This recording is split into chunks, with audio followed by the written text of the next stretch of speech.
Hi everybody, I'm Rick Cole and this is Lunch with the Cardinals for Monday, the 26th of March, 2012. And our show is sponsored, as always, by Hillcrest Thrift Store in Liberty. A busy weekend, mostly on the road for the Cardinals this weekend. Let's take a look at some of the results.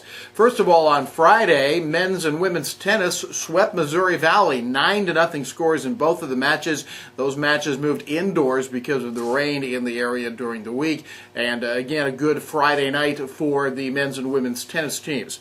On Saturday, however, a little bit different story. The Cardinals start Great Lakes Valley Conference play, and they lose to Rockhurst on the women's side 6-3, on the men's side 9-0. Here's Paul Worstel talks a little bit about the weekend. Friday night with the men, we played a former Heart of America conference foe, Missouri Valley College, and they at one time were ranked 25th in the nation this year in the NAI, and I expected a really tough fight. We came out and probably played one of the best matches we played all year. Played very, very well in doubles, came out strong and got off to a 3-0 lead. And normally when you're playing a dual tennis match and you come out of doubles up 3-0, it's a very tough hole to climb out of. So we put a lot of pressure on them from the get-go. And then up and down the singles lineup, my goodness, we played so well up and down the line there. Very proud of our team. 12 hours later, we had to turn around and play the defending conference champions in the Great Lakes Valley, which was Rockhurst. They are an outstanding team, very good team, very deep, and they got us on Saturday. We had a lot of trouble with them. I'm going to just be honest. They were a tough team.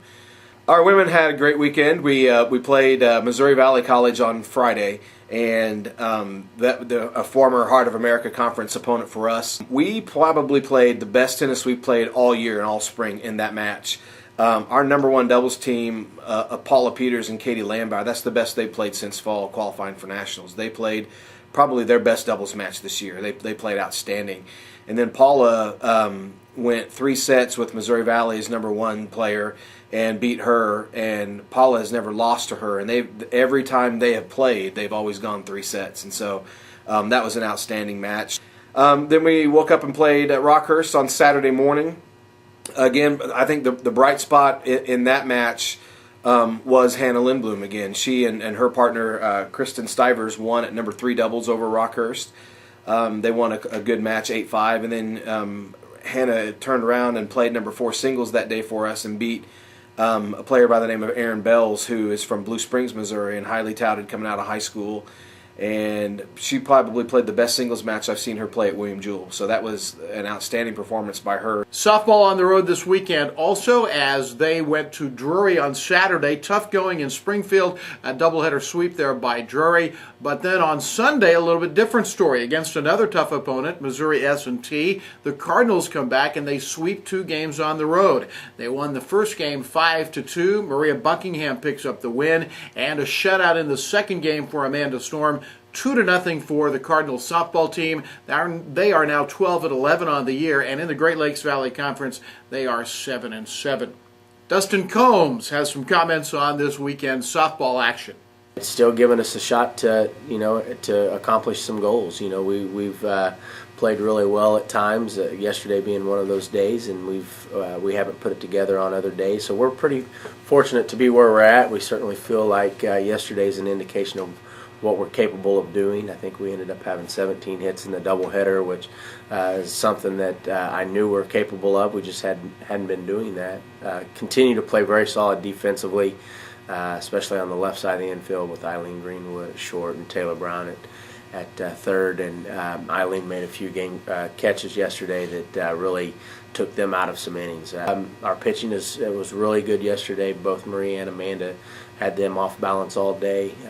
Only gave up 1 earned run in the doubleheader, so we feel good about our pitching performance. And we're hoping that yesterday can give us some confidence into this week. Track on Saturday to Baker for the Baker Relays, more or less a warm-up event for the outdoor teams as they get ready for the Great Lakes Valley Conference. And from Baldwin City, Kansas, some of the results, some of the highlights from that meet. Alex Hughes took first in the long jump. Nick Smith took first in the discus for the men. The women's 4x800 meter relay team won their event, and Clint Ettier took a first in the 400 meters. Tom Eisenhower talks about the Baker Relays. But we had a lot of great things. Clint Edier won the 400-meter dash. Alex Hughes won the long jump. We had several people hit personal bests. We didn't run the entire team there. We had sat quite a few athletes stayed at home just to rest and get ready for the rest of the season. So this weekend we head to Pittsburgh State for the Wendy's Pitt State Open, and we'll see what we can do down there against some other Division II competition. Baseball and softball also on the road this weekend. Let's talk about baseball first. They lost 2 to St. Joseph's on Saturday, but came back at the University of Indianapolis and split a doubleheader on Sunday. They lost the first game 8-2, but won the second game 6-0. Cody Downing the shutout in that game for the Cardinals, who are now 8-11 on the year and 1-6 in the Great Lakes Valley Conference. And that's going to do it for Lunch with the Cardinals here for this Monday, the 26th of March. Again, very busy weekend. We'll keep you up to date on how things go this week in Cardinal athletics on Lunch with the Cardinals, brought to you by Hillcrest Thrift Store in Liberty.